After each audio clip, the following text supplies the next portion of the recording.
همیشه فکر می کردم که عشق واقعی رو پیدا کردم.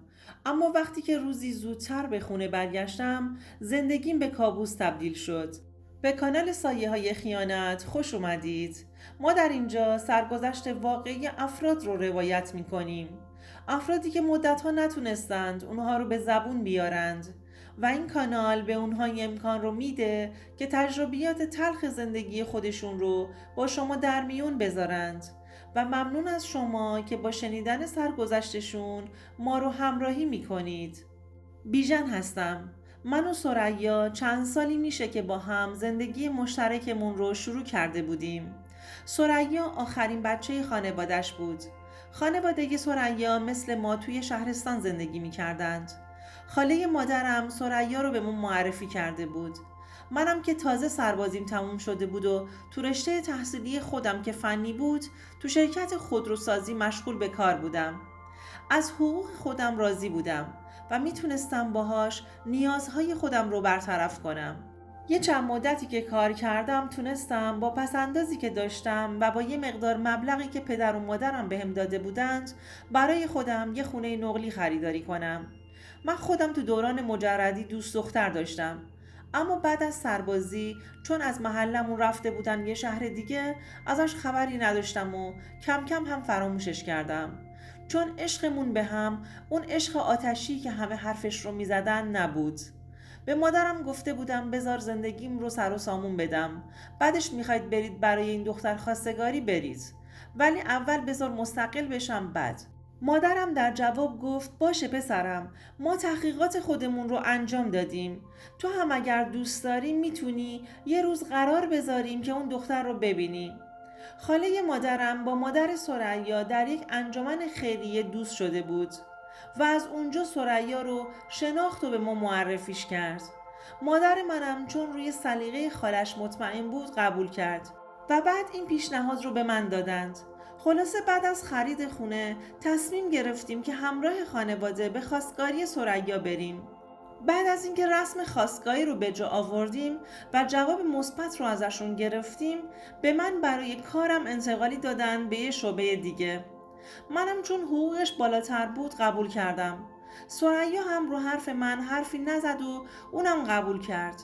خلاصه مجبور شدم خونه ای رو که تازه خریده بودم بفروشم و نزدیک محل کارم یه واحد دیگه بخرم. تو این فاصله مراسم ازدواجمون رو هم گرفتیم و ثریا کم کم جهیزیه‌اش رو آورد و تو خونه جدیدمون چیدمانش رو انجام داد. ما بعد از اینکه زندگی مشترکمون رو شروع کردیم تازه فهمیدم که ثریا هم قبلا کسی رو تو زندگیش داشته. خودش برام تعریف کرد. اولش ناراحت شدم، بعدش با خودم گفتم خب چه ربطی داره، تو زندگی منم یکی بوده، هر چی بوده دیگه گذشته. و از اینکه این قضیه رو ازم مخفی نکرده بود ازش راضی بودم و برام هم مهم نبود. این خونه‌ای که تازه خریده بودم یه مقدار قسط داشت، چون هم بزرگتر و جای بهتری بود. منم مجبور بودم برای اینکه بتونم قسطش رو پرداخت کنم و هم زندگی ایدئالم رو حفظ کنم دو تا جا کار کنم. ثریا هم توی سالن آرایشگاه مشغول به کار بود. منم بعد از ظهرها تو فروشگاه پوشاک دوستم کار میکردم و آخر هفته رو یک روز به خودم تعطیلی میدادم که روزم رو در کنار همسرم بگذرونم. همش به ثریا میگفتم که نیاز نیست تو بخوای کار کنی. درآمد من برای زندگیمون کافیه، اما میگفت دوست ندارم دستم جلوی شوهرم دراز باشه. میخوام استقلال مالی داشته باشم. منم وقتی میدیدم اینجوری خودش دوست داره دیگه بهش چیزی نمیگفتم. دوستان عزیزم، اگر تا اینجای داستان خوشتون اومد لطفاً این ویدیو رو لایکش کنید. ماشین خودم رو زیر پاش گذاشته بودم. نمیخواستم که با تاکسی به محل کارش بره و برگرده. خودم با تاکسی میرفتم، مهم نبود، اما دلم میخواست همسرم راحت رفت و آمد کنه. همه چی زندگیم عالی بود و روی روال خودش پیش میرفت. من عاشق همسرم شده بودم و روش هم خیلی تعصب داشتم. تا اون شبی که زندگی و افکار منو زیر و رو کرد و به کابوسم تبدیل شد. من اون شب خیلی خسته بودم. تو فروشگاه هم مشتری نداشتیم. به سامان رفیقم گفتم امشب زودتر میخوام برم خونه و یکم استراحت کنم. احساس میکنم تموم تنم کوبیدگی داره. سامانم وقتی حال و روز بدنی منو دید بهم گفت همین الانشم میتونی بری. ازش خداحافظی کردم و یه دربست گرفتم تا جلوی در خونه. وقتی که رسیدم ثریا داشت دوش میگرفت. تا اومد بیرون و منو دید انگار خشکش زده بود.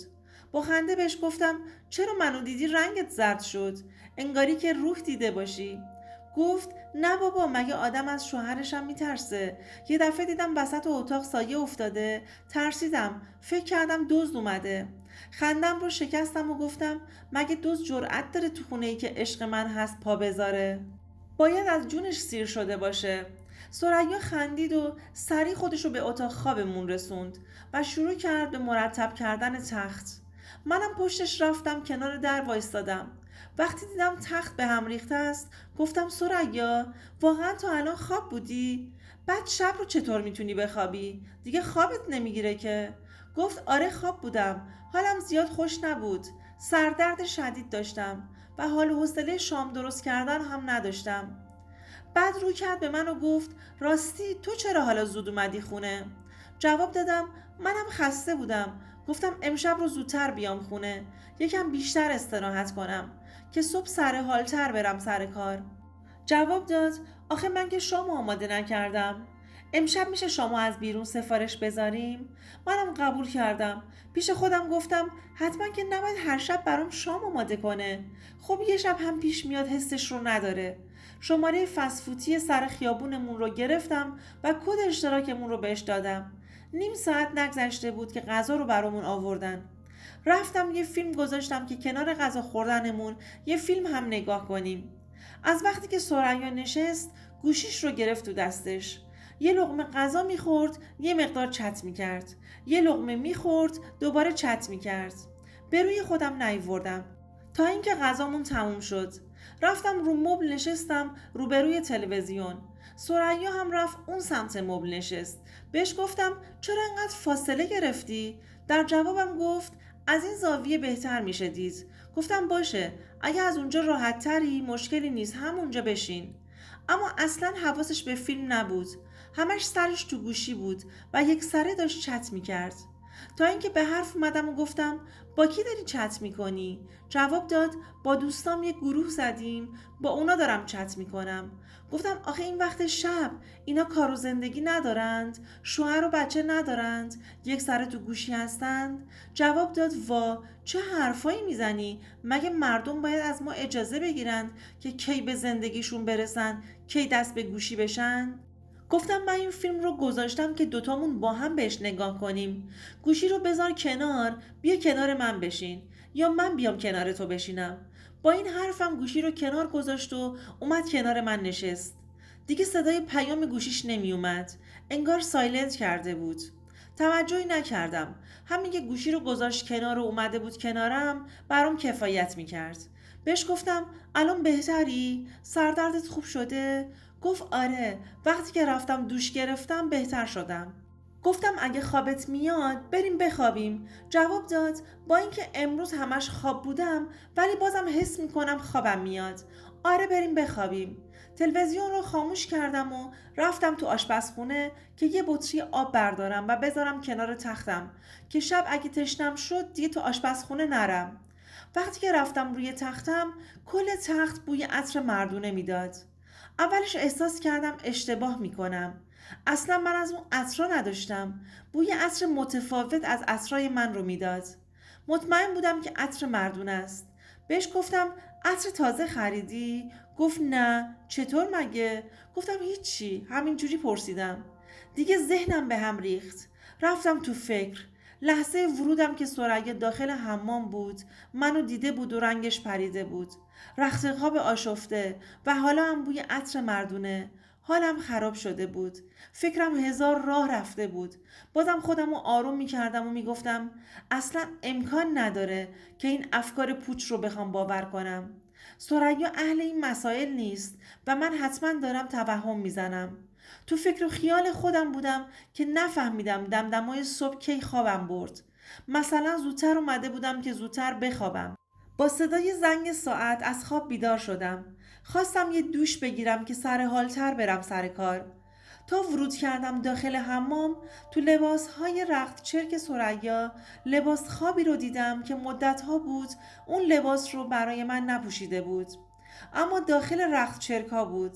یه علامت سوال تو ذهنم ایجاد شد. چرا اون لباس اونجا بود؟ چرا گذاشته بود که شسته بشه؟ دوباره افکار منفی اومد سراغم و ذهنیتم رو آشفته کرد. وقتی اومدم بیرون ازش سوال پرسیدم و گفتم ثریا، اون لباس قشنگت که خیلی وقت جلوم نپوشیدیش تو رخت چرکا بود. تو که اونو نمیپوشی، چرا گذاشتی بشوری؟ گفت آهان اونو میگی؟ آره، مونده بود توی کمد، بوی نم گرفته بود. منم داشتم کشوی لباس هام رو تمیز می کردم. وقتی دیدم بوی نامطبوع گرفته گفتم بشورمش که وقتی جلوت پوشیدم بوی نمناک نده. بهش باشه باشه گفتم، اما من که حرفش رو باور نکرده بودم. تا خود شب با خودم حرف می زدم و با خودم کرنجار می رفتم. داشتم دیوونه می شدم. من عاشق زنم بودم، اما حالا شک به دلم افتاده بود. اونقدر حال دلم بد بود که حتی نمیتونستم با کسی درد و دل کنم تا آروم بشم یا از کسی راهنمایی بگیرم. اما وقتی تا شب حال دلم خراب بود، سامان حالمو دید و انقدر ازم سوال پرسید که مجبور شدم بهش ماجرا رو بگم. اما همش میگفت تو داری اشتباه میکنی و برات سوء تفاهم پیش اومده. بهش گفتم یه چند روز بهم مرخصی بده. اگر امکانش هست ماشینت رو هم بهم قرض بده. سامان داداشش وکیل بود. گفت میخوای جریان رو با داداشم در میون بذارم تا بهمون بگه که چه کار درستی رو باید انجام بدی که خدای نکرده دست به کار اشتباهی نزنی. اولش میگفتم نه، اما بعدش قبول کردم. وقتی باهاش حرف زدم چند تا راهکار بهم یاد داد. فردای اون روز به ثریا گفتم که امشب دیر میام خونه. برای سامان کلی بار رسیده که باید همه رو امشب کدبندی کنیم. از بعد از ظهر سرمون شلوغه تا آخر شب. اگر زنگ زدی و دیدی جواب ندادم بدون که سرم شلوغه. ثریا در جواب گفت نگران نباش، زنگ نمیزنم. ما هم امروز تو سالن چند تا عروس داریم. منم تا دیر وقت اونجا کار دارم. اگر تو هم زنگ زدی و من جواب ندادم بدون سرمون شلوغه و صدای زنگ رو نمیشنوم.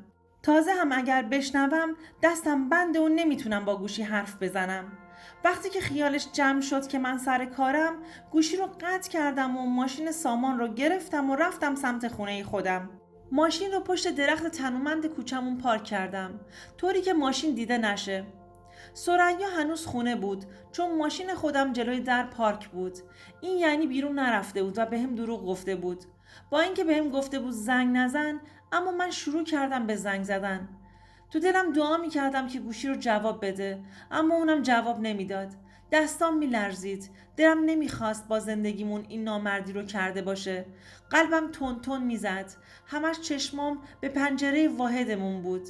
بعد از اینکه 40 دقیقه گذشت طاقت نیاوردم و از ماشین پیاده شدم که برم سمت در آپارتمان. اما یاد حرف وکیل افتادم که گفت بیگدار به آب نزنی و تنهایی وارد خونه نشی.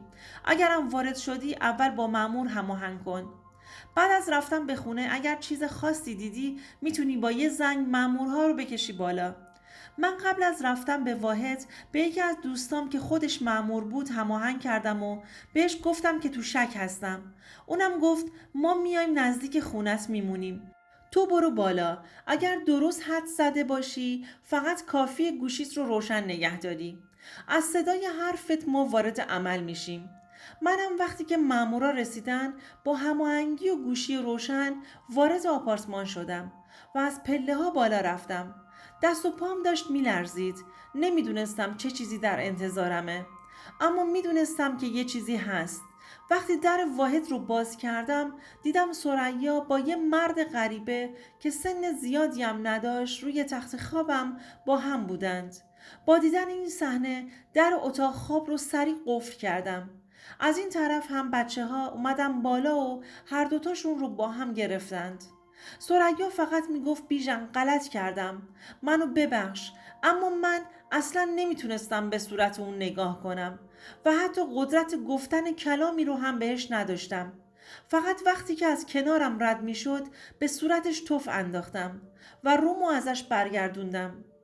دوستم بهم گفت آروم باش، بقیهش رو به ما بسپار. وقتی که بردنشون دیوونه شدم. هر چیزی که دم دستم بود رو زدم شکستم. اما بازم آروم نشدم. گوشی رو گرفتم، جریان رو به خانوادش گفتم. اما اونا اصلا باور نمی کردن. بعد از 2 ساعت منم پشت سرشون راهی شدم.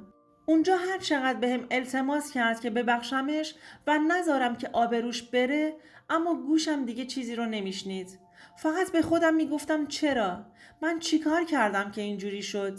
اینکه چیزی تو زندگیش کم نداشت. چرا زندگیمون رو نابود کرد؟ ولی به جوابی نمیرسیدم. به قاضی گفتم من نمیتونم از حقم بگذرم. شما هر حکمی رو بدید من قبول میکنم. وقتی که خانوادش اومدند و با چشم خودشون از نزدیک همه چی رو دیدند، ازم کلی معذرت خواهی کردند و به دخترشون بد و بیرا گفتند که آبروشون رو برده. همونجا به خاطر آبروی پدرش و اشکهای مادرش دلم به رحم اومد و به قاضی رضایت خودم رو اعلام کردم. بعد از اون هم دادخواست طلاقم رو وکیلم به دادگاه ارائه داد و از هم جدا شدیم. اما حالا از این قضیه چند سالیه که میگذره و من دیگه نمیتونم به هیچ زنی تو زندگیم اعتماد کنم. دوستان عزیزم، اگر شما هم به این نوع سبک از محتواها علاقه‌مند هستید، این ویدیو برای تو هستش. لطفاً برای دیدن ویدیوهای بیشتر ما رو سابسکرایب کنید و ممنون که تا انتهای این ویدیو با ما همراه بودید.